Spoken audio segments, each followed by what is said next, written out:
အလုံးသောသူတော်ကောင်းပေါင်းတို့လည်းယခုလိုမရစဘူး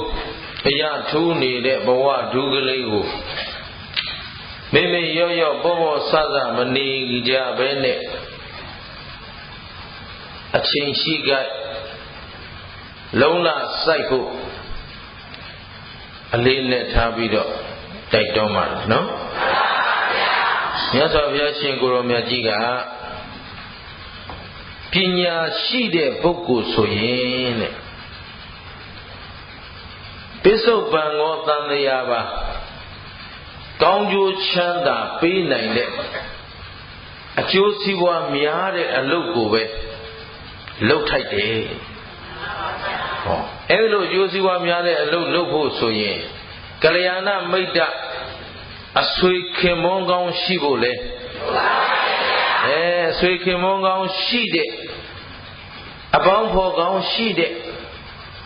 မိတ်ကောင်းဆွေကောင်းသူတော်ကောင်းတွေအပေါ်မှာကိုင်းညွတ်တဲ့စိတ်ရှိသောပညာရှိသည်တဲ့မမိတ်မလျော့မပေါ်ဆသောတတိမလျှော့သောလုံးလာနဲ့ကုသိုလ်တရားကိုအစဉ်ပွားများနေရ၏တဲ့ကုသိုလ်ကမ္မပဒတရားတွေကိုမမိတ်မလျော့ပွားများအားထုတ်ရ၏တဲ့အချင်းချင်းလဲတိုက်တွန်းနှိုးဆော်ရမယ်လို့ဘုရားကဆိုထားတယ်။ဒါယုတ်ပါဠိတော်ကလျာဏမိတ်တသုတ်ကောသလမင်းကြီးကိုဟောတဲ့တရားပေါ်လေဒီနေ့ဦးဇင်းတို့သူတော်ကောင်းတို့နာကြနော်။အဲ့ဒါမြတ်စွာဘုရားရှင်ကိုရောမြတ်ကြီးသာဝတိပြည်ဇေတဝန်ကျောင်းတော်မှာသတင်းသုံးနေတော့ဘုရားရှင်ရဲ့ကျောင်းတော်ကိုပတိနတိကောသလမင်းကြီးရောက်လာဧဝမေတုတံဧကံသမယံမော့ဒါအရှင်အနန္ဒပြန်လဲလျှောက်ကြားချက်အတိုင်းပြောရရင်အခါတစ်ပါးမှာမြတ်စွာဘုရားရှင်ကိုရောမြတ်ကြီးသာဝတိပြည်ဇေတဝန်ကျောင်းတော်မှာသတင်းတောင်းတော်မူနေကကောသလမင်းကြီးရောက်လာတယ်ဆိုတော့ကောသလမင်းကြီးကလည်းဘုရားရှင်ကိုရောမြတ်ကြီးပေါ်မှာဒါဥဒိမကြခဏပြောဘူးတဲ့အမတန်မှလေးစားတယ်အမတန်ကြီးညိုတယ်အမတန်လည်းချစ်တယ်လောကအလိုပြောရင်သိချစ်တာတငယ်ချင်းကောင်းတယောက်လို့ဆရာကောင်းတယောက်လို့ဒီလိုပေါင်းတာဘာလို့လဲဆိုတော့ဘုရားရှင်နဲ့ကောသလမင်းကြီးဟာအသက်အတူတူရွယ်တူမျိုးတူခတ္တိယမင်းမျိုးချင်းအတူတူပဲအသက်အရွယ်ကလည်းအတူတူပဲဆိုတော့ကောသလမင်းကြီးကလည်းကိုချင်းစာပဲပေါ့ငါကငါးပါးအာယုံကာမဂုဏ်တဲမှာ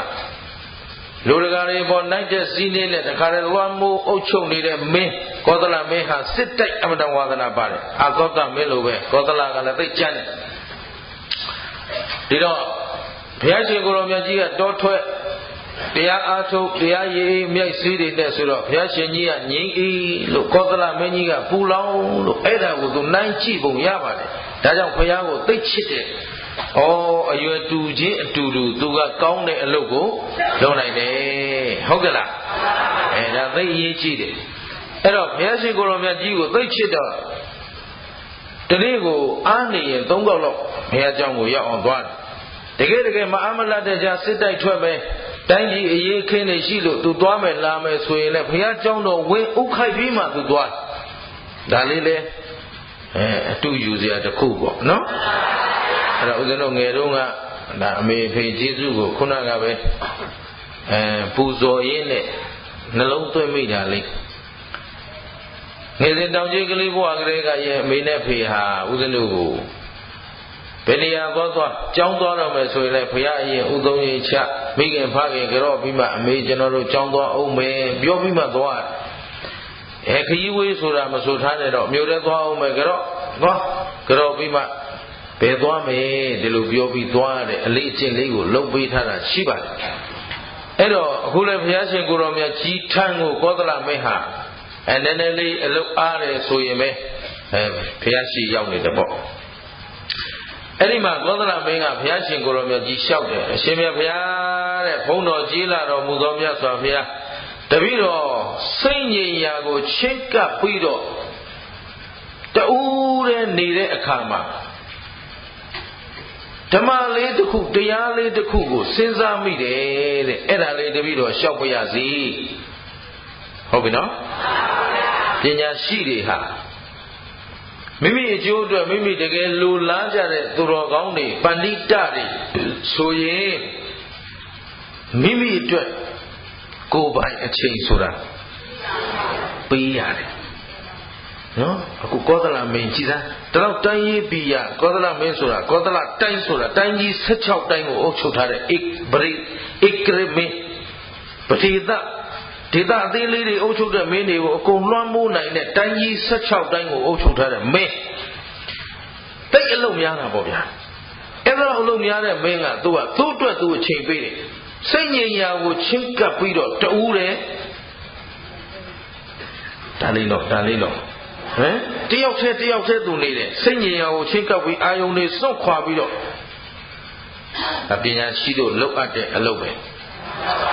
အဲ့ဒါလို့ချင်းကပ်မိတဲ့အခါမှာတခုစဉ်းစားမိပါတယ်အဲ့ဒါလေးရှောက်ပြရစီဆိုတော့မဟာရာဇမြတ်သောမင်းကြီးရှောက်ပါဘု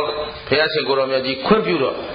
အရှင်ဘုရားတဲ့အရှင်ဘုရားဟောကြားအပ်တဲ့တရားဒေသနာတွေဟာအမတန်မှလည်းကောင်းပါတယ်တတ္တဝအများအတွက်ဘုရားတပည့်တော်တို့အတွက်အမတန်မှကျေးဇူးများတာအမှန်ပဲတဲ့တန်ဖိုးရှိတဲ့အဆုံးအမတွေပါတဲ့သို့တော့အဲ့ဒီတန်ဖိုးရှိတဲ့အဆုံးအမတွေကို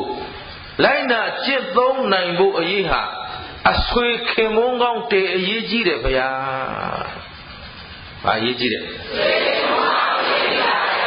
အဲ့တော့ဘုရားတပည့်တော်စဉ်းစားမိတာပြောရရင်အဲ့ဒီသူတော်ကောင်းအရှင်ဘုရားဆုံးမတဲ့သူတော်ကောင်းအလုပ်တွေလုပ်နိုင်ဖို့ရာတစ်မိတ်ဆွေကောင်းရှိရ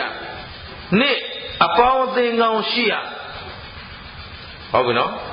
သူပြောတာသူကသုံးခုပြောမှတစ်ကပါတယ်လေမိတ်ဆွေဆိုတာအဆွေခင်မုန်းကောင်းနှစ်ကအပေါင်းဖော်ကောင်းရှိရမယ်တဲ့သုံးသူတော်ကောင်းတွေအပေါ်မှာကိုင်းညွတ်တဲ့စိတ်ရှိရမယ်အဲ့ဒီသုံးပါးသောအမှုရှိမှသူတော်ကောင်းအလုပ်ကိုလုံနိုင်တယ်လုံဖြစ်တယ်လို့ဘုရားတပည့်တော်ဒါလေးစဉ်းစားမိတယ်စဉ်းစားဖို့ကောင်းလို့ဟမ်အခုသူတော်ကောင်းတို့မိတ်ကောင်းဆွေကောင်းရှိမှတရားနာဖြစ်တယ်ဒါနာဖြစ်ရုံမရှိသေးတာအဆွေခင်မုန်းကောင်းဆိုတာအဆွေခင်မုန်းကောင်းမိမိနဲ့အတူနေတဲ့ပုဂ္ဂိုလ်တွေကိုပြောတာကျင်လင်မယားသာသမီဟမ်မိဘအဲ့ဒါအဆွေခင်မုန်းကိုခေါ်တယ်အဲ့ဒီအဆွေခင်မုန်းကောင်းရှိမှဆိုတော့မိမိကတရားနာခြင်းနဲ့မိမိရဲ့ခင်မုန်းတဲ့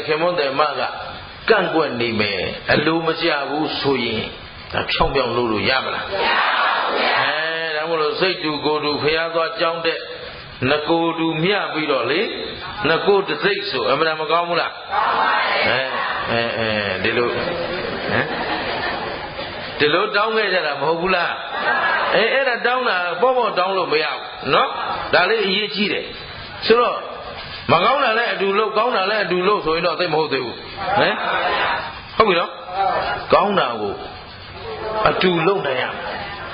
သဘောတူညီမျှတဲ့ဆွေခင်မွန်ရဖို့ခဲရင်တယ်တော့ဒါတူကိုတူကျေးဇူးတင်ဖို့ကောင်း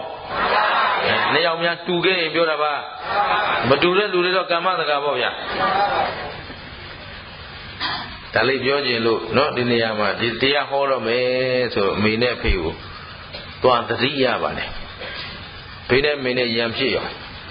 နော်ရံဖြစ်ပြီးတော့အမေကကွာမယ်ရှင်းမယ်လုပ်တာအဲ့ဒါအသက်50ကျော်ကြပြီသူတို့60နာနီးပြီနော်ပြဿနာတက်ကြီးတက်မသိဘူးသူမင်္ဂလာ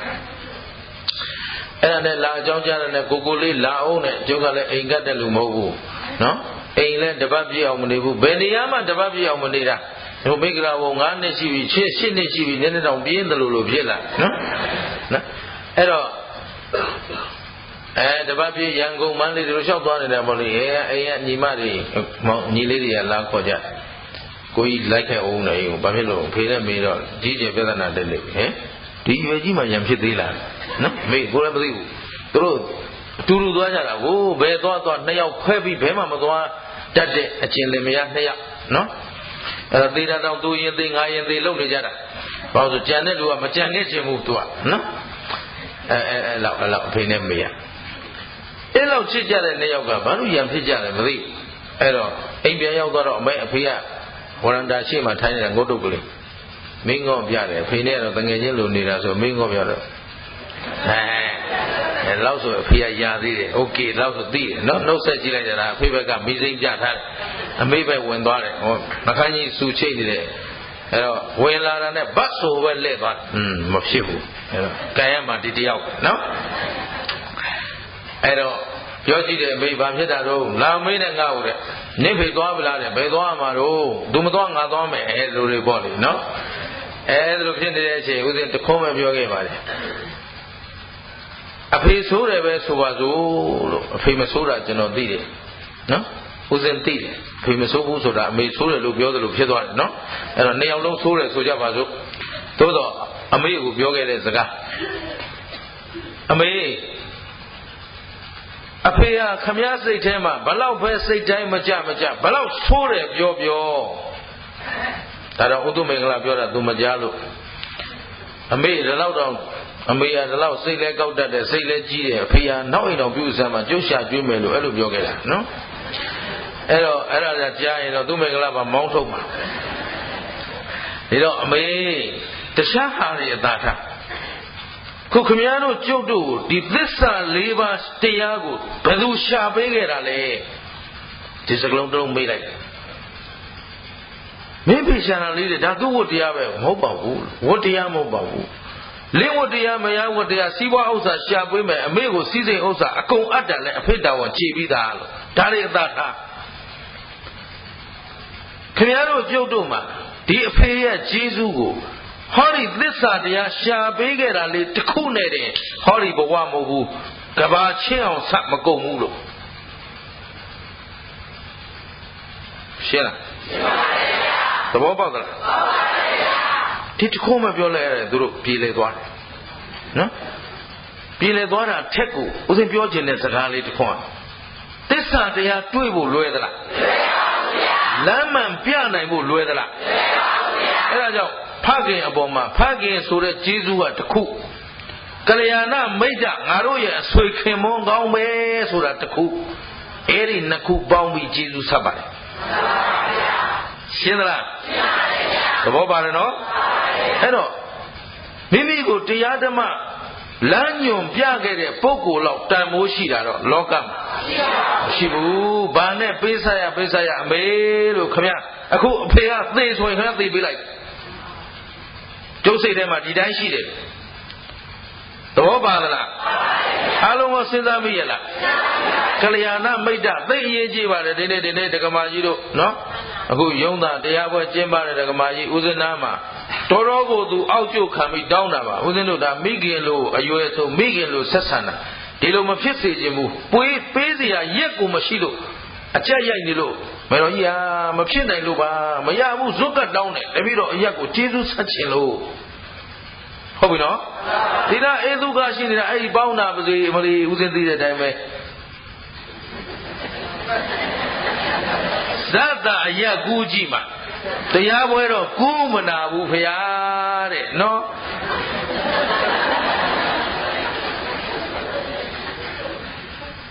ကျေးဇူးဆက်ချင်လို့တဲ့အဲ့ဒါနဲ့ဦးဇင်းတို့ဖြစ်အောင်ပေးပါတယ်ပထမတစ်ခါပေးထားတယ်ခရီးစဉ်တောင်ပေါ်ခရီးစဉ်နဲ့ရက်နောက်ကျသွားတဲ့အတွက်နောက်ဆုတ်လိုက်ရတဲ့အတွက်အခုအစားပြန်ပေးတာဖြစ်အောင်လုပ်ပေးတယ်ဒကမာကြီးရဲ့စေတနာကိုအသိမှပြုတဲ့အနေနဲ့ပြန်ပြီးကျေးဇူးဆက်တာပါနော်အဲ့တော့ကလျာဏမိတ်္တသိအရေးကြီးပါတယ်အဆွေခင်မွန်းမိမိနဲ့နိဒယမိသားစုအတိုင်းဝိုင်းဟာမိမိကိုတရားလုပ်တဲ့နေရာတရားအားထုတ်ပြအောင်တိုက်တွန်းမယ်တရားအားထုတ်တာကိုအားပေးတယ်တရားနာပြအောင်တိုက်တွန်းမယ်တရားနာတာကိုအားပေးတယ်ဆိုရင်အဲ့ဒါမိတ်ဆွေကောင်းတွေပဲအဆွေခင်မွန်းကောင်းတွေနောက်အပေါင်းဖော်ကောင်းပေါင်းဖော်ကောင်းဆိုတာအပြင်ပဗဟိတကတငယ်ချင်းတွေမရှိဘူးလားဟာတငယ်ချင်းတရားသွားနာရအောင်ဘယ်တရားပွဲကဘယ်လိုကွဆိုရင်အဲ့ဒါမိတ်ဆွေကောင်းမယ်တကယ်ကြီးရေသွားကြစို့ဘယ်ဘီယာဆိုင်ကသိကောင်းတာဆိုရင်တော့သဘောပါလားအဲ့တော့မိတ်ဆွေကောင်းနဲ့ပေါင်းမိဖို့ကိုလွယ်သလားအေးအဲ့ဒီပေါင်းမိဖို့ရနောက်ဆုံးတတိယချက်ရှိပါသူတော်ကောင်းတို့အပေါ်၌ကိုင်းညွတ်တဲ့စိတ်ရှိခြင်းလောဘနေတဲ့လူ ဒေါသနေတဲ့လူမောဟနေတဲ့လူလောဘဒေါသမောဟနဲအောင်ပြောဆိုလေရှိတဲ့ပုဂ္ဂိုလ်အဲ့ဒါလို့သူတော်ကောင်းတွေကိုဘာဖြစ်လဲကိုင်းညွတ်တဲ့စိတ်ရှိရရှင်းသလားခုဦးဇင်းတို့သူတော်ကောင်းတို့ရဲ့စိတ်ကဘယ်လိုလူမျိုးတွေကိုကိုင်းညွတ်တယ်လဲစီးပွားရှာတော်တဲ့လူဟမ်သဘောပါလားခဲတို့ကျွတ်တို့မျက်လုံးကကြည့်ရဒါအမလီဟိုလူများလှုပ်တာတော့ဘာလုံးနေတာတော့ဒါလောက်ယူထိုးနေတာသဘောပါလားဟိုမှာသူများတွေတော့မလီအင်းဟာရအဖြစ်ကိုမရှိဟမ်သဘောပါလားဒါတွေကဟို practical လက်တွေ့တော့မဟုတ်ဘူးပေါ့ဗျာကြားဘူးနားဝနဲ့တော့အကုန်သိနေပါတယ်သဘောပါလားဘာလို့တို့မျက်လုံးနဲ့တွေ့တာကလောဘကြီးတဲ့လူဒေါသကြီးတဲ့လူမောဟကြီးတဲ့လူစီးစိမ်ခံစားနေတဲ့လူတွေ့ရင်လည်းမလေးဒီလိုစီးစိမ်ရှင်မျိုးဖြစ်ရှင်လိုက်ကြဆိုတော့တို့ဦးဇင်းတို့သူတော်ကောင်းတို့စိတ်ကကိုင်းညွတ်နေတာကသူတော်ကောင်းပေါ်မှာကိုင်းညွတ်နေတာလားမသူတော်ပေါ်မှာကိုင်းညွတ်နေတာဒါပဲအဲ့ဒါကြောင့်အရေးအကြီးဆုံးကသူတော်ကောင်းတို့အပေါ်၌ကိုင်းညွတ်တော့စိတ်ရှိမှသာလျင်တဲ့သူတော်ကောင်းအလုပ်ကိုလုပ်ဖြစ်ပါတယ်တဲ့ဘုရားတပည့်တော်ဒီလိုပဲစဉ်းစားမိတယ်ဘုရားတဲ့ဆိုတော့ဘုရားရှင်ကိုယ်တော်မြတ်ကြီးကသာဓုမဟာရာဇသာဓုသာဓုမြတ်သောဘုန်းကြီးတဲ့သိကောင်းတဲ့အကြံစီပါပဲတဲ့အဲ့ဒီအကြံစီဟာအမတန်မှန်ပါတယ်တဲ့အဲ့တော့ငါဥပမာလေးတစ်ခုပေးမယ်တဲ့ငါတက်ကတိုင်းမှာသတင်းသုံးပြီးနေတော့ပိဿန္တရေရွာလေးတရွာမှာငါတို့အခြေချပြီးသတင်းသုံးနေတဲ့ကာလကလေးမှာအရှင်အာနန္ဒာညီတော်အာနန္ဒာကငါ့ကိုလျှောက်ခုတယ်တဲ့ညချမ်းကာလမှာအခုလိုပဲမင်းကြီးလာသလိုပဲလာပြီးတော့နှစ်ယောက်တည်းလာလျှောက်ပါတယ်တဲ့ဘယ်လိုလျှောက်လဲဆိုတော့အရှင်ဘုရားတဲ့ဘုရားတပည့်တော်တယောက်တည်းစိတ်ငြိမ်ရာချင်းကပ်ပြီးတော့တရားအားထုတ်တဲ့အခါမှာအကြံလေးတစ်ခုဖြစ်လာတယ်တဲ့အဲ့ဒီအကြံကဘာလဲဆိုတော့ကလျာဏမိတ်တအဆွေခင်မုန်းကောင်းဟာမဲ့ဖို့နိဗ္ဗာန်ရဖို့အတွက်တဝက်လောက်ကျေးဇူးများတယ်လို့ဘုရားတပည့်တော်ကြံမိတယ်ဘယ်လောက်ကျေးဇူးများလဲ 50% ပေါ့ဗျာ90% သူ့အစွမ်းစကြောင့်သူတော်ကောင်းအလုပ်ကိုလုပ်ဖြစ်တယ်နိဗ္ဗာန်မဲ့ဖို့ကိုရနိုင်တယ်လို့ဘုရားတပည့်တော်ဒီလိုတွေးမိတယ်တဲ့ဆိုတော့ဘုရားရှင်ကိုယ်တော်မြတ်ကြီးကအာနန္ဒာတဲ့မင်းဉာဏ်ကလေးနဲ့မပြောပါနဲ့အာနန္ဒာသောတာပန်တည်ပြီးသားနော်သောတာပန်တည်ပြီးသားပုဂ္ဂိုလ်ရဲ့ဉာဏ်ဟာဥစဉ်တို့သူတော်ကောင်းတို့ထက်အများကြီးရိုးရိုးသားတာမဟုတ်ဘူးသောတာပန်တရားရဲ့ဉာဏ်ဟာလေသဘောပါလားဒုက္ခချင်းကိလေသာချင်းပြန်ရှင်ကြည့်လေဗျာဘုရားပေးထားတဲ့ဥပမာပြောရရင်အမတန်အပြောကျဲတဲ့တယူဇနာပတ်လည်ရှိတဲ့ရေကန်ကြီးတယူဇနာဆို73မိုင်နော်73မိုင်ပတ်လည်ရှိတဲ့ရေကန်ကြီးဒုကလည်း73မိုင်အဲ့ဒီရေဒုတဲကနေတမန်းမြက်ကလေးနဲ့တို့ပြီးတော့9ခါပြီးလက်ပေါ်တင်ကြည့်ရေဘယ်လောက်ကျန်လဲနည်းလေးပဲကျန်တော့မှစိုးတယ်ဆိုုံလေးဟုတ်ပြီနော်အဲ့ဒါလို့9ခါတို့ပြီးတော့ခါပြီးတင်တဲ့အဲ့ဒီလက်ပေါ်ရှိတဲ့ရေနဲ့ကန်တဲ့ရေနှိုင်းရှင်ကြည့်ရင်ဘယ်လိုပြောမလဲနှိုင်းလို့ကိုမရတော့ဟင်အဲ့ဒီတိုင်းပဲတဲ့သောတာပန်တည်ပြီးသားပုဂ္ဂိုလ်တယောက်ရဲ့ဒုက္ခဟာ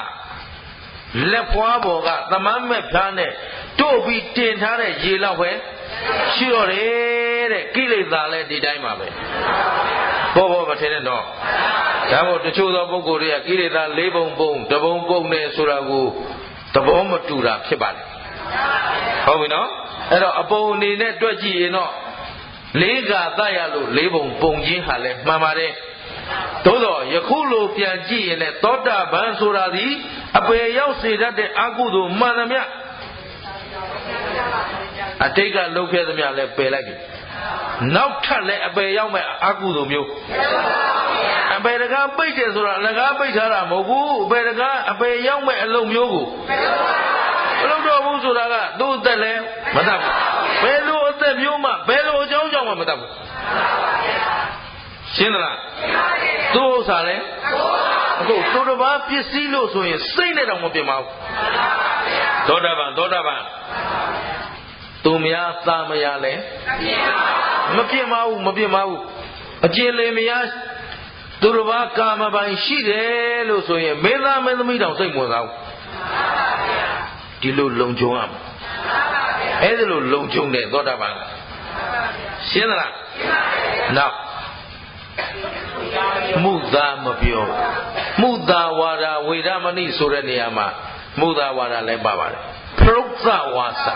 ကြမ်းတမ်းတဲ့စကားလည်းမပြောတော့ဘိသုဏဝါစာဂုံးတိုက်တဲ့စကားလည်းမပြောတော့တန်ဖပလာပဝါစာသိမ်ဖြင်းပေါ့ပြက်တဲ့စကားမျိုးမပြောတော့ပြောရင်တရားနဲ့လျော်စွာပဲပြောတယ်မှန်ကန်သိမ်မွေ့ရင်ကြေးတဲ့သူတစ်ပါးအကျိုးစီးပွားပြက်ပြားမဲ့အလုပ်မျိုးကိုအဲ့ဒါမုသာဝါဒသောတာပန်တို့ရဲ့မုသာဝါဒရှင်းသလားပေါ့လေးလုံးနေတာမဟုတ်ဘူးနော်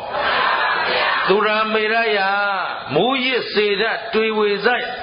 တ်တဲ့မူရစ်စေပါရဲ့ဘာမှတောက်စားသုံးဆောင်ခြင်းရှိတော့ဘူးအဲ့ဒါသောတာပန်တို့ရဲ့တတိဆိုတော့သူ့မှာဒါအပေရောက်စေတတ်တဲ့ကံတွေရှိသေးလားနောက်ထပ်ကောလှုပ်သေးသလားမလှုပ်တော့ဒါမို့လို့ကံစင်ကြယ်မှဉာဏ်စင်ကြယ်မှအကျိုးပဲစင်ကြယ်တာရှင်းသလားမဲ့ဉာဏ်ဆိုတာအခုခင်ဗျားတို့ကြိုးစားနေတဲ့တတိဝိရိယပညာမဲ့ခင်၈ပါးရဲ့အကျိုးဆက်ဟုတ်ပြီနော်အဲ့တော့မဲ့ခင်၈ပါးဆိုတာအလိုလိုရတာလားရသမာဓိသမာသင်္ကပ္ပသမာဝါယမသမာသတိသမာသမာဓိမလုပ်အောင်လား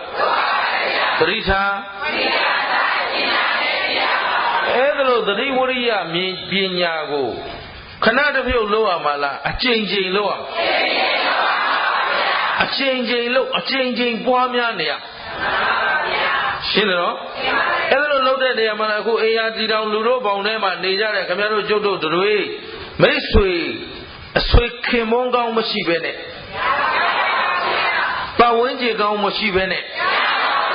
ဒီဘက်ကတရားကိုလေးဖွင့်လို့တရားထိုင်ပဲလောက်ခါရှိသေးဟိုဘက်ကဒုံကြံအုံကြံရွှွတ်ရှက်ဒွတ်တဲ့လောက်လာပြီဟမ်တချို့လူတွေမရှိဘူးလားတရားကိုဖွင့်ရင်ဘေးအိမ်ကနေမှအိုးဆောင်ခွက်ဆောင်တဲ့နေရာတောင်ရှိတယ်အဲ့ဒါဥစဉ်စီလာတိုင်းနဲ့ဘုန်းကြီးအဲ့ဒါတွေတပည့်တော်စိတ်ပြည့်တော့ဘလို့မှမလုံးနဲ့မင်းတရားနာကျင်တာမလားကိုယ့်ကိုကြားအောင်လား तू ကမကြိုက်ဘူးလို့ဆန္ဒပြထားပြီးတည်တယ်မဖွင့်အတိညာတာတဲ့လူကတာပြီးသိခံနိုင်ရတယ်တာပြီးတော့လျော်ညီအောင်နေတတ်ရတယ်ရှင်းလားဘယ်ငါတရားဖွင့်ပေးနေတာတော့ဘယ်လိုလူမျိုးတွေမှလည်းမသိဘူးဆိုတော့သူနဲ့ကိုယ်နဲ့ဘာမှမထူးဘူးဖြစ်သွားမှာပေါ့ရှင်းသလားလူတိုင်းမှာတရားသိနိုင်တဲ့အကြောင်းမပါလူတိုင်းမှာမပါသိတဲ့အကြောင်းပါတဲ့လူမှသိပါတဲ့ဇွတ်သိခိုင်းလို့မရပါဘူးရှင်းသလားအဲ့တော့ကိုဖြစ်ချင်တိုင်းဖြစ်မလားမဖြစ်ပါဘူးဗျာရှင်သာရိပုတ္တရာကိုရောမြတ်ကြီးဥပမာပေးရရဲ့ရှင်သာရိပုတ္တရာကြောင်းလာအကုန်လုံးရှင်ပါးသီလယူခိုင်းနေတာလာပြန်ပြီဥပုသ်ဆောက်သီလကြီးယူခိုင်းတော့တရားဓမ္မတွေလည်းမတည့်ဘာလို့မတည့်ဆိုလာတဲ့လူတိုင်းသီလယူခိုင်းဟုတ်ဘူးနော်ဘာဖြစ်လို့လဲဆိုတော့သီလလူတိုင်းစောင့်နိုင်သလားစောင့်နိုင်တဲ့တရားတရားကိုလူတိုင်းရှိသလားရှိဘူးသူတော်ကောင်းစိတ်ဆိုတာသူတော်ကောင်းအရေးချင်းရှိတဲ့လူတွေမှသူတော်ကောင်းအကျင့်ကိုရှင်းသလားအဲ့တော့အားလုံးအကောင်းနေကြီးပဲဆိုတို့လောကပြည်စရာကိုမလို့ကျင်းတယ်နော်အခုဦးဇင်းတို့သူတော်ကောင်းတို့ကကောင်းနေတာလားပြက်နေတာလားသိကြလားကိုယ်သုံးသပ်မိရလားဦးဇင်းတို့တခါတလေစဉ်းစားမိအမေဖေက6တန်း5တန်းကလေးဘဝကလေးက ကောင်းစွာတရားနဲ့ပျော်မွေ့အောင်ပြိုးထောင်လာတဲ့သူ့မင်္ဂလာတောင်ရစ်ထုတ်ကြီးဖြစ်သွားသေးတယ်ရှင်းလားဘာဆိုင်မှာအပြင်မှာရွှေလီမော်တစ်လုံးကို30မတော့နိုင်တော့ဘာဆိုင်ရတော့ချင်လို့တန်းစီပြီးပလင်းလေးနဲ့တပိုင်းရတယ်တယောက်နော်တပိုင်းနဲ့လည်းသူ့မင်္ဂလာမဝဘူးတစ်ခါတော့3လုံးလောက်မှဝနော်အ6ခါပြန်တိုးတယ်စဉ်းစားအဲ့ဒါပြောသေးတယ်ပါဇက်ကအမေသာသိရင်ရင်ကျိုးမှာတဲ့ရင်ကျိုးမှာမှလည်းသိတယ်တိုးလည်းတိုးနေကိုတွေ့တကယ်လုပ်ခဲ့တဲ့ကိစ္စစဉ်းစားကြည့်တော့ဩဒါကလျာဏမိတ်တာအမေအဖေကောင်းနဲ့တွေ့တာတောင်မှငါမိုက်ဖြစ်အောင်ရှင်းနော်ဘယ်တော့မိုက်ခဲ့တယ်ဆိုတာတော့အဲ့ဒါသာကြည့်တော့နော်တထေသာကုံတဲ့သားတဲခုကန်းတဲ့စားတော့ဆိုင်နေမှာကြီးနေလာတာဒါပေမဲ့အချိန်ပြည့်တော့ပတ်စံမရှိဘူးလေအမေအဖေနာကလည်းလက်ပြန့်တောင်းတတ်တဲ့ဝါသနာမပါတော့ကိုယ့်အကိုရှိတဲ့ပတ်စံနဲ့ရှာလို့ရတာတော့မကွာဆိုတော့ဘာဆိုင်ပြေးရကြဟမ်တော့ပါလားအဲ့ဒါလေးပြန်ကြည့်ရင်လူတိုင်းမကောင်းနိုင်ဘူးဒါငယ်ငယ်လေးတွေကပြိုးထောင်လာတာအမေအဖေမှာအပြစ်မရှိဘူးတော့သဘောပါရဲ့လားဘယ်သူကိုယ်တိုင်ကိုကမိုက်တာအဲ့တော့အဲ့ဒါလေးပြန်တွေးကြည့်ရင်ငါတို့ကပြည့်နေတာပဲကိုချင်းစာပြောတာပါမပြည့်ကြဘူးဆိုရင်လည်းကျင့်တတ်ပါတယ်သဘောပါပဲသာဓုလို့ရှင်းသလားကိုယ်တိုင်ပြန်ကြည့်တရားသိရတဲ့နဲ့မိုက်နေတာလေတပုံကြီးဒီတိုင်းပဲဆက်မိုက်မလားရအောင်ပြင်မလားပြင်ပါလို့လည်းအနုညွတ်မေတ္တာရက်ခံပါတယ်သဘောပါသလားကိုယ်စိတ်ကိုသိတယ်လို့အရေးကြီးတာဘယ်သူကြောင့်ဘယ်သူသိဖို့လဲအဲ့တော့ကလျာဏမိတ်တာဆိုတာအပြင်ကမိတ်ဆွေကောင်းတဲ့ပြင်ထဲကမိတ်ဆွေကောင်းကိုရအောင်တဲ့ဟဲ့ကောင်မင်းမားနေပြီမှားနေပြီပြင်စမ်းဟဲ့ကောင်မင်းမှားနေပြီပြင်စမ်းဘယ်သူကိုဘယ်သူပြင်ရမှာလောကမှာအဆုံးမရခက်ဆုံးอ่ะကျင်သလားသူမင်္ဂလာဖောင်းနဲ့ခမည်းတော်အဆုံးမရတာသိလွယ်တာဗျာကိုကြမောနေတယ်ရှင်းလားခုဒီဒေါသကြည့်တော့ဒီဒေါသမကောင်းမှန်းသိတယ်ဒါပေမဲ့တခုခုကိုအမှုန့်မချေလိုက်ရင်ကြောက်ကုန်ပြောက်ဘူးအဲ့ဒေါသအဲ့တော့ခုတော့လူတော့မလုပ်ဖြစ်အောင်သတိထားပါမယ်နော်ကလေးတွေကဟိုတလောလေးကတနေ့ရပါပဲဓာတ်လေးတွေနဲ့ကစားနေကြပိဿအဲ့ဒါတိတ်ထားတယ်ဘုန်းကြီးဘယ်ရောက်သွားငါမသိနိုင်တဲ့နေရာငါမေ့တဲ့နေရာကိုဖွက်ပလိုက်ပြီကွာဓာတ်မြင်ငါလည်းသိနေနိုင်တာမဟုတ်ဘူးနဲထိုးခုတ်တပ်ဖြတ်နေတဲ့အလုပ်ကိုသိဝါဒနာပါတဲ့လူကိုဗျဟုတ်ပြီနော်လက်ဖြန့်တောင်းတဲ့လူသူ့မင်္ဂလာဝါဒနာမပေါမတောင်းသူများတွေဘာညာတောင်းမတောင်းအဲ့တောင်းတဲ့အလုပ်သူ့မင်္ဂလာမလုပ်အဲ့လောက်ဆိုးတာပြောပါလေဟမ်လိမ္မာတာလားဆိုးတာဆိုးတာအဲ့တော့ဘယ်သူဆိုးတာဘယ်သူသိရကိုမိုက်တာသိရုံပဲလားအဲ့ဒါဗျနော်သိရုံတော့သူ့မင်္ဂလာသိတာကြာလားပေါ့ငါးရန်ကလေးကသိတယ်ဟမ်သဘောပါလားဘယ်သူကိုဘယ်သူပြင်ရမှာဒါပါပဲသူများအာမကိုပါနဲ့ကိုသို့တော့အဆွေမိတ်ဆွေခင်မုန်းကောင်းရှိတဲ့ပုဂ္ဂိုလ်ပတ်ဝန်းကျင်အပေါင်းအသင်းကောင်းရှိတဲ့ပုဂ္ဂိုလ်သူတော်ကောင်းတွေပေါ်မှာကိုင်းညွတ်လေရှိတဲ့ပုဂ္ဂိုလ်ဆိုရင်တော့သူတော်ကောင်းအလုပ်ကိုအောင်မြင်ရှင်းတတ်ပြီနော်အဲ့တော့အရှင်အနန္ဒာလျှောက်တယ်အရှင်ဘုရားတဲ့90ရာခိုင်နှုန်းတဝက်လောက်ကျေးဇူးများတယ်လို့ဘုရားတပည့်တော်ဒီလိုတွေးမိတယ်တဲ့ဆိုအာနန္ဒာတဲ့မင်းညာလေးလောင်းနဲ့မပြောစမ်းပါနဲ့ကွာတဲ့တဲခက်တယ်တကယ်တော့ဟေးတဲ့အဆွေခင်မုန်းကောင်းဆိုတာ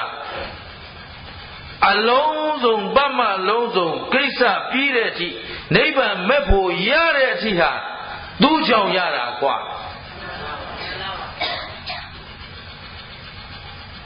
ကဲမဲ့ဖို့နိဗ္ဗာန်ရတဲ့အထိဘယ်သူကြောင့်ရဘယ်သူကြောင့်သူဆိုရင်သူ့မင်္ဂလာဖြစ်သွားမယ်နော် I am မောင်သူနော်ဟမ်ဘယ်သူကြောင့်လဲ ဘုန်းကြီးကသူ့ဆိုသူတို့သူ့ဆိုတဲ့ that interest speech နဲ့ကိုစားပြုပြောတာတော်တော်ကောင်းလို့ကြတော့သူ့မမှတ်နဲ့လေဟမ်ဘယ်သူကြောင့်တော့တော်လို့ရဆိုတော့မေးလိုက်နေတာလို့ဆိုဟမ်သဘောပါသလားဒါဖြင့်ကလျာဏမိတ်တဟာအလုံးစုံဟာဒီအဆွေခင်မွန်းကြောင့်သာလျင်နိဗ္ဗာန်မဲ့ဖို့ရနိုင်တာဟေးတဲ့အာနန္ဒမှတ်ထားกว่าတဝက်မဟုတ်ဘူးกว่าတဲ့အပြည့်အဝကျေးဇူးပြုတဲ့ဒါဖြင့်မိတ်ဆွေကောင်းအရေးမကြီးဘူးလားဒါဖြင့်မှားမပေါင်းမိစေနဲ့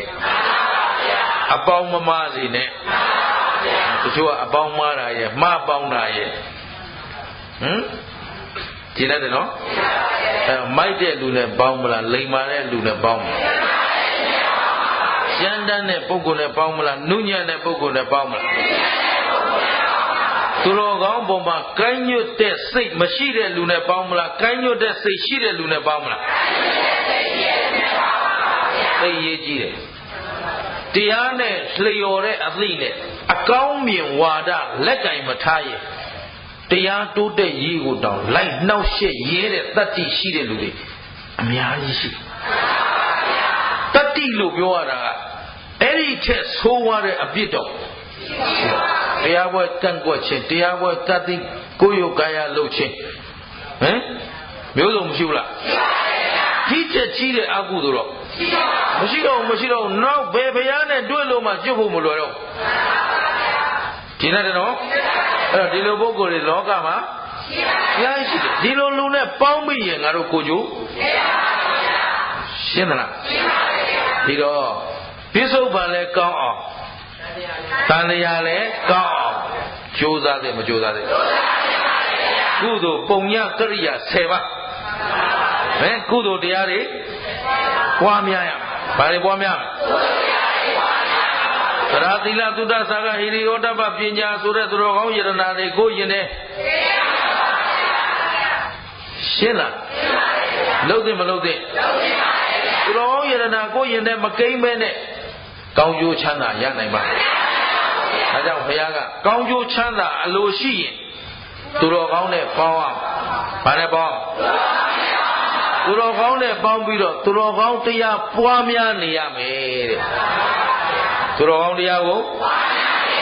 ပွားများနေရမယ်မိတ်ကောင်းဆွေကောင်းရှိမှသာလေအဲ့ဒီမိတ်ဆွေကောင်းဟာနိဗ္ဗာန်ရတဲ့အထိကျေးဇူးပြုတယ်တဲ့ဘယ်ဒီကျေးဇူးပြုတယ်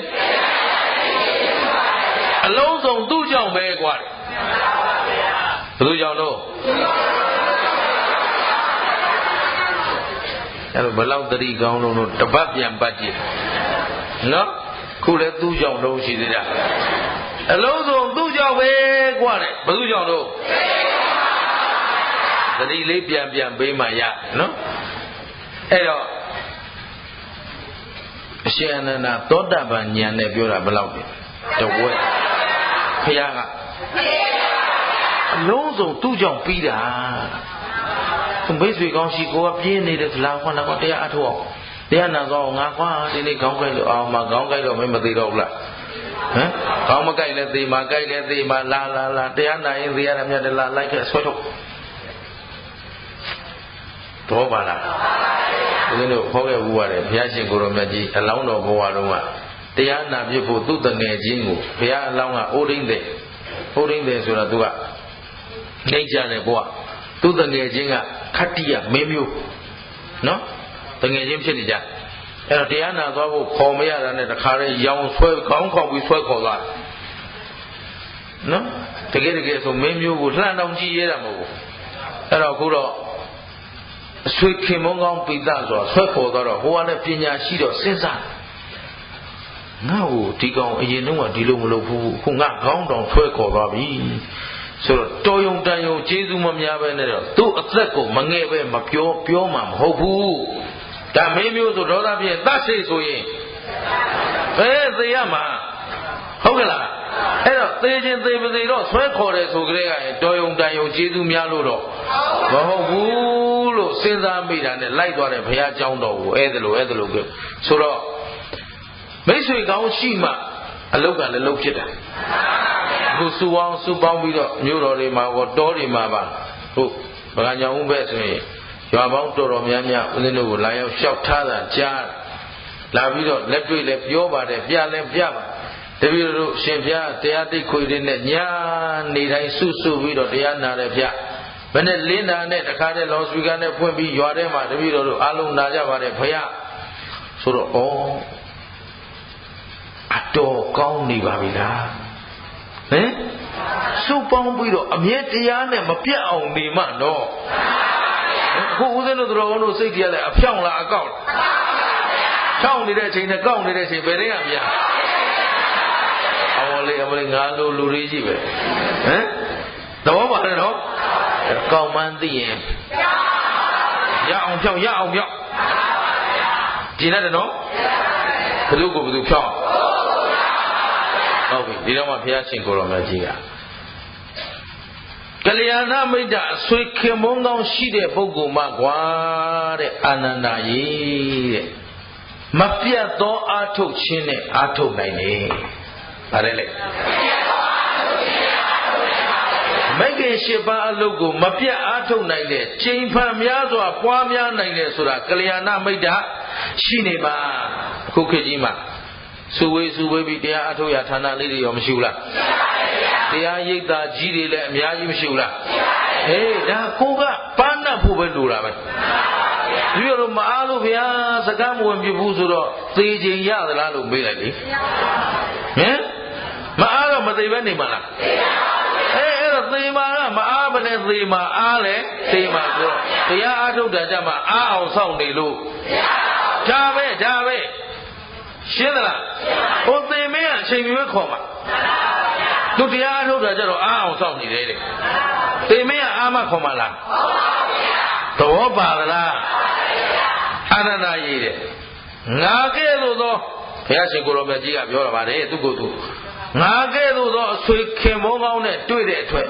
လောကမှာပရိသေတွေနေခြင်းရှိတဲ့ပုဂ္ဂိုလ်တွေပရိသေတွေနေခြင်းကကင်းကုန်ပြီกว่าဟမ်ဘုရားရှင်ကိုအမိပြုဘုရားရဲ့အဆုံးအမကြောင့်များစွာသောတတ္တဝါတွေပရိသေတွေနေခြင်းကလွတ်မြောက်သွားတဲ့သူပရိသေတွေမနေတော့ဘူးဆိုမှတော့ဇာတိမရှိရင်ဒုက္ခတွေသိမ့်သွားတယ်ဒီနဲ့တယ်နော်အဖြစ်မရှိရင်ဘုရားတို့ဖြစ်မှကြောက်တယ်လားပြက်မှကြောက်တယ်လွဲပုံဟင်လူချမ်းသာအချင်းချင်းနတ်ချမ်းသာအချင်းဘဝကူးကောင်းရင်ဘဝကူးပြီဆိုကြတဲ့ဖြစ်တာဖြစ်ရင်မွေးရင်မမွေးမှရှင်းသလားရှိရင်ကုန်ရင်လားရှိရင်လည်းမကုန်ရင်ဟမ်ဒါမှဓမ္မရာရှိရင်တော့အဲ့ဒါလောကအကြောင်းကဒါပဲဘုရားရှင်ကိုယ်တော်မြတ်ကြီးသူ့သားတော်တွေကိုတစ်ပင်ကမင်းတို့ကြောင်းกว่าတပိတ်တလုံးသင်္ကန်းသုံးတယ်တော်တော့กว่าဘာလို့ရှိနေကုန်းနေဦးမှာဟမ်မရှိတောင်းတရှိပါဗျာရှင်းသလားဒါဖြင့်အားလုံးဘုရားရှင်ကိုယ်တော်မြတ်ကြီးပြောတာကြည်သား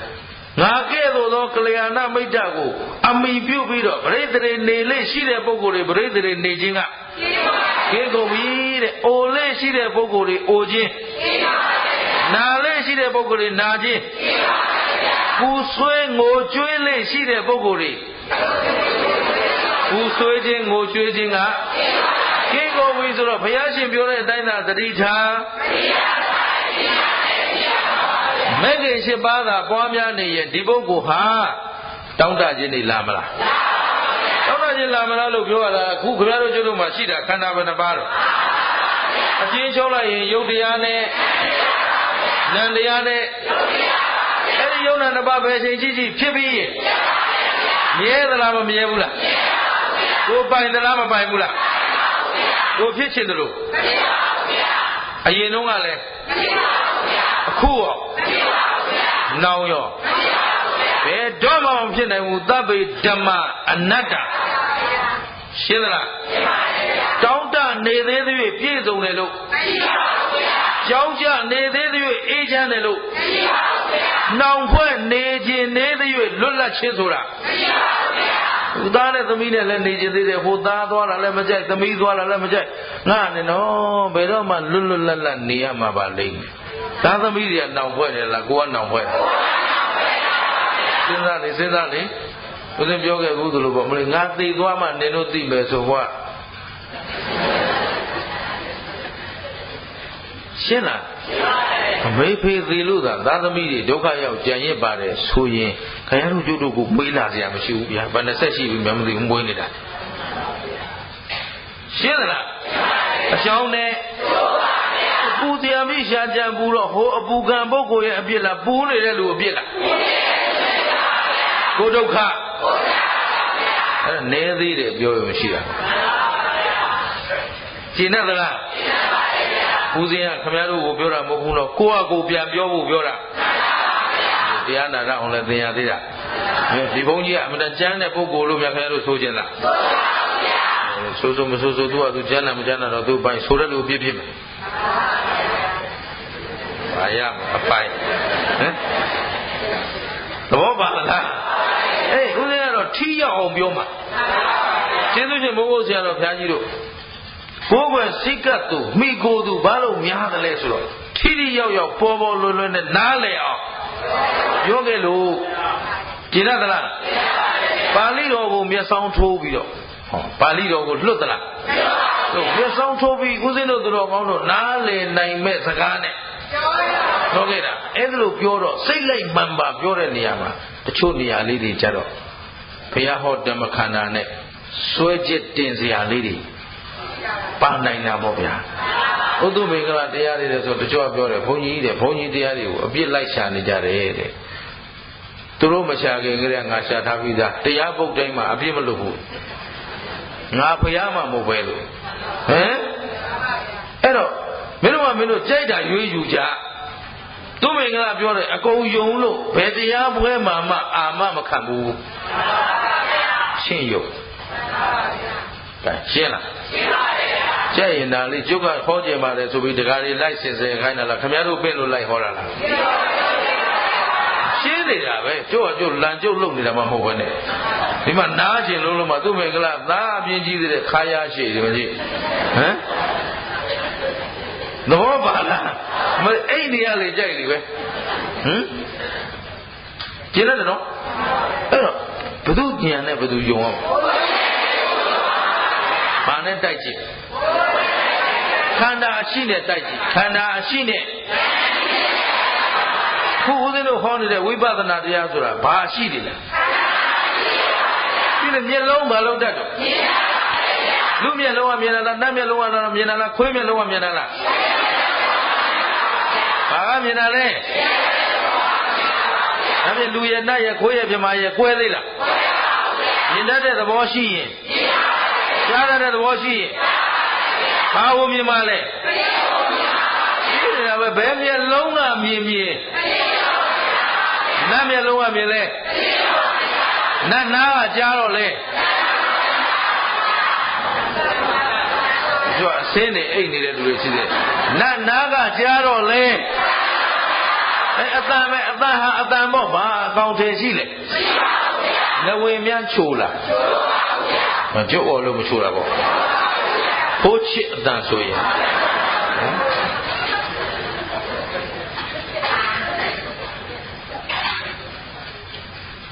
ကဲဘယ်သူဖိုးချစ်ရဲ့ချမ်းသာရဲ့မိုးဝင်းရဲ့ဘယ်သူအတန်ချိုလို့ဟမ်အဲ့ကျုပ်တန်ကဘာရမလဲဟမ်ခုကျုပ်ရှိမှနီးရတာကြောင့်အတန်ချိုးစရာရှိလားဒီချိုးအောင် तू ကပဲရှားရတာခံတဲ့ဟာမှမဟုတ်ဘူးနဲ့မလို့နဝင်ချိုးတာဟမ်ငါသားလေးအတန်ကြားလိုက်ရမှာအမဟမ်သိချင်းသိချင်တာရှင်းတတ်သလားဆွေကင်မုန်းကောင်းဘယ်တဲ့ထိတာမိုက်တဲ့မလေးဘေးလူတွေလည်းညှို့ထိုးမနေနဲ့ဟမ်သဘောပါသလားအဲ့ပတ်ဝန်းကျင်ကောင်းကိုလည်းရှာတတ်မှာပေါ့ကိုယ့်အကိုသိမ့်တော်ရလုပ်ပေါ့တရားလုပ်ချင်ရင်တရားလုပ်တဲ့အရက်သွားပေါ့ဒီရက်ကလူတွေခေါ်မရဘူးဆိုဒီရက်ကလူတွေပြစ်ထားခဲ့ဟိုလုပ်တဲ့အရက်သွားကျင်တတ်သလား လိုက်အပြစ်တင်နေလို့ပြီးမလားမပြီးဘူးကိုကစွမ်းဆောင်နိုင်တယ်ကိုမှအရေးချင်းရှိတယ်ဆိုတော့တရားလုံးပါလာအောင်လုပ်လိုက်မလုပ်နိုင်ရင်ဟာထိုးလဲမဲ့ရှောင်ပြေးရှင်းလားဒါပဲပန္တိတပညာရှိဆိုတာအဲ့ဒါ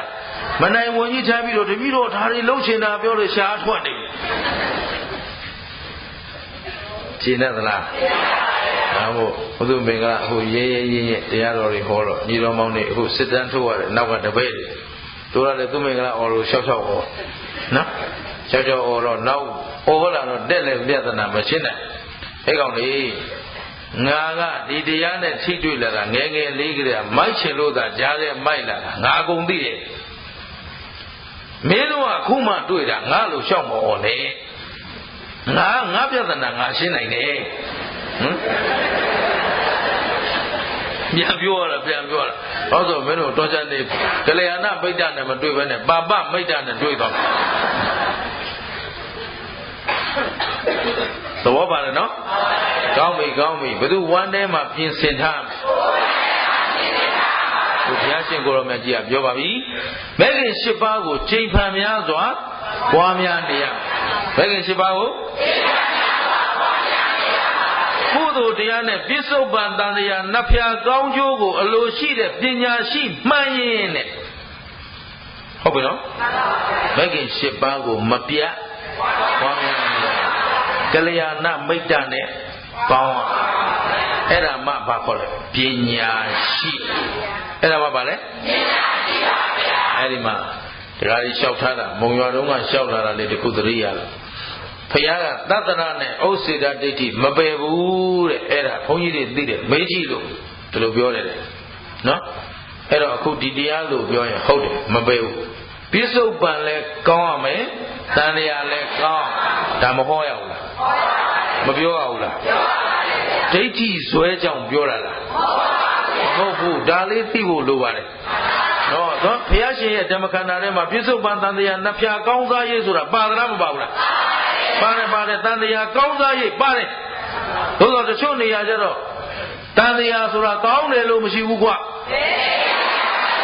ဒါကအဘိဓမ္မာလွတ်လန်းကိုပြောတာအခုပြင်ရအောင်မဲ့လူတွေကျတော့ပြင်ချင်းဆင်ချင်းလာအောင်သူ့နေရာနဲ့သူပြောဗျာကာလံဒေသံဧကံတဏဒါရှိပါတယ်ဒေါသတကြီးနဲ့ရန်လာတွေ့တဲ့ပုံနာကြတော့ရှင်ဗျာချမ်းသာခြင်းဘာပယ်ရမလဲဒေါသပယ်လိုက်ဟုတ်ခင်ဗျားတို့ကျတို့ဒေါသတစ်လုံးနဲ့ပယ်လို့မရပဲနဲ့ဒေါသကြီးသလားဆိုတော့လေကြီးတယ်လောဘကြတော့လေကြီးပါတယ်ဗျာမောဟကြီးပါတယ်ဗျာအေးမောဟဘူးလို့ညီးဘူးလားညီးပါတယ်မောဟသမားတွေမေးပြညာဘာဖြစ်မှမသိဘူးငါပဲကောင်းကောင်းအေးရပါဘူးမောဟကြီးတယ်ရှင်းလည်းမရှိဘူးလူကြားနဲ့လိုက်ပြောတယ်သဘောပါလားမအေးရလေကောင်းလေပဲကျင်းတယ်နော်မိမိရောပေါ်ဆဆနေတာနဲ့နိုးနိုးကြကြနေတာဘယ်သိကောင်းလဲ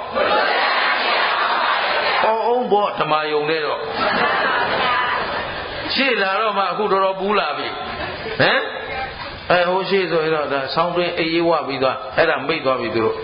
နေရာကြမလေးပူတာအိတ်ကိုမရဘူးစိတ်ပြတ်တာကလူတော့တော့ဆောင်းတွင်းလုံးကအိတ်ထားတာခင်ဗျားတို့လွန်းနေပြီမြလိုက်ကျင်းတယ်လားအိမ်ဆောင်တွင်းကအေးလို့ဆိုထားမှမထားပဲဗျမြို့ထဲထွက်ကြည့်လိုက်7နာရီလောက်ထွက်လဲလူကခြေတယ်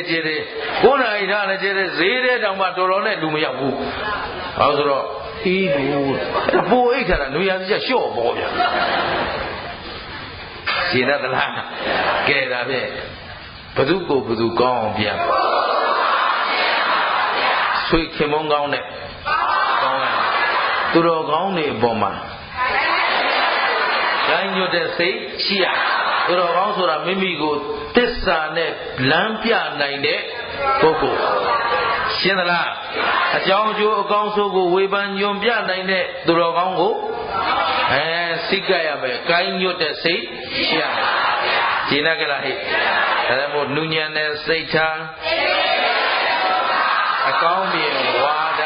အဲ့ဒါလေးနဲ့ဘသူကိုဘသူကောင်းအောင်ပြင်ကိုယ်ကောင်းအောင်ပြင်မဆိုတတိထားချက်ချင်းပြင်ကောင်းလားအချိန်ချင်းပြင်ယူရမှာချက် ချင်းကောင်းနိုင်တဲ့လူတွေမပါဘူးနော်အဲ့တော့အချိန်ချင်းပြင်းယူရမယ်အဖန်ဖန်ပွားများနေရမယ်ရှင်းကလားကောက်တာနဲ့ဖြောင်းတာပဲတယ်များကောက်နေတဲ့အချိန်ကရရင်ဘာလို့ရမလဲတခါနဲ့ဖြောင်းရုံနဲ့ပြီးရောလားအချိန်ချင်းရှင်းပြီနော်ကိုယ်ကျိုးစီးပွားပြစ္ဆုတ်ပံတန်တရားရှင်းကလားမဉ္ဇဉ်ပူညာရပြီဆိုတန်တရားစခန်းပြတ်ကြီးတဲ့ကောင်းတဲ့ရှိသေးလားအပြတ်နိုင်သေးဘူးဆိုတော့လေသူတော်ကောင်းလှုပ်လှုပ်ပြီးသေးတော့ပူစရာလို့သလားအနေကောင်းရင်အနေအေးမှဒါဖြင့်ကိုယ်အတွက်ကိုကြိုးစားကြရှင်းကလားဟဲ့ကြိုးစားမယ်ဆိုတော့လေဘသူကိုဘသူကြည့်အောင်မယ်ပုဂ္ဂိုလ်ကိုရှိယုတ်တရားနဲ့ယုံနာခန္ဓာပဲချိန်ကြည့်ကြည့်ဖြစ်ပြီးရင်ဘာသစ္စာသိတဲ့ဉာဏ်ကသေတာကနောက်ခန္ဓာမလာတာကသစ္စာဘယ်နှချက်ကဲဟေးကဲတော့သစ္စာ၄ချက်ဒီပိုင်းနဲ့ကြိုက်မှသာလျက်တန္တရာဝတွင်းကလွတ်ကင်းနိုင်ပါဖြစ်တဲ့အတွက်မမေ့မလျော့မပေါ့ဆာသောသတိတရားမလျှော့သောဇွဲလုံးလားလက်ကင်ထားပြီးတော့ဒီဘဝဒီခဏမှာပဲဒုက္ခလက်စသိမ့်နိုင်အောင်သူတော်ကောင်းကိုမိဝဲကြစို့လို့တိုက်တွန်းရင်းနဲ့ဒီညနားကြစို့